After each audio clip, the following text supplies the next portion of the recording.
خەریکە مشریک و کافرەکان تەنەزولت پێ ئەکەن لە دینەکەت، خەریکە واد لێ ئەکەن مەیلت بجوڵێ بۆ بتەکانیان، بۆی بتوانی ئیسلامەکە تەطبیق بکەی. نە وەڵڵا بە هیچ شێوەیە مەیلێ نەبێ بۆ هیچ بتێ، بۆ هیچ کوفرێ، بۆ هیچ کافرێ، لەبەرەوەی بهێڵە نوێژێ بکەی لە مزگەوتە، لەبەرەوەی ڕیشت هەبێ و نەتگرێ، دانی پیانە نەی بە هیچ شێوەیە بکەی بە وەلی ئەمر و تاجی سەری خۆی، بەس بۆ ئەوەی لێگەڕێ دەرست هەبێ و تارت هەبێ کەناڵتە بێ هەموو شتێکت هەبێ. نە، نییە تەنازل بە هیچ شێوەیە، تاغوتێک ناهێنن بەو شێوە گەورەی کەم لە لای خۆ.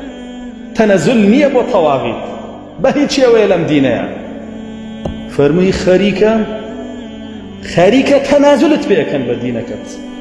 کەشتانێک ئەگەر بەهاتایە و بیکردایە پێغەمبەر صلی الله علیه وسلم دەستی بایە لە بتەکە و دوایی بڕۆشتایەتەوە دەستی بایە لە حەجەر لەسوەد، یان دەستی لە حەجەر لەسوەد بایە و دواتر لە بتەکە و ئینجا تەوافەکەی تەواو کرا، ئەبوو بە دین بۆ هەتا لتەفتەریە عەلەینا غەیڕە.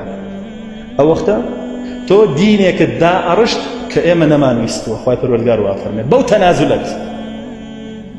وإذا لاتخذوك خليلا. ئەگەر تۆ تەنازلکەی بۆ کافر، کافریتت تۆی لا چییە؟ لەلای ئەو تۆ چیت؟ خەلیلیەوی، خۆشەویستی ئەوی. خەلیل یعنی تێکەڵاو بوو بە خوێنێ، خوێنە شینە بێ، سوورە بێ، سەوزە بێ، زەردە بێ، ئەوە خەلیلە. تۆ خەلیلی ئەوەی کە خوێنت وەکو ئەوی لێ هاتووە. هەر لەگەڵ ئەویش حەشرەکەی پێغەمبەر صلی الله علیه وسلم فەرمووی المرء يحشر مع خليله. ئینسان لەگەڵ ئەو کەسە حەشرەک دێ کە تێکەڵاوی خوێنی بووە. پێغەمبەر صلی الله علیه وسلم ئەوەی بکردایە کافرەکان تێکەڵاوی خوێنیە بوون و تێکەڵاوی خوێنیانە بوو لەگەڵ حەشرەکە.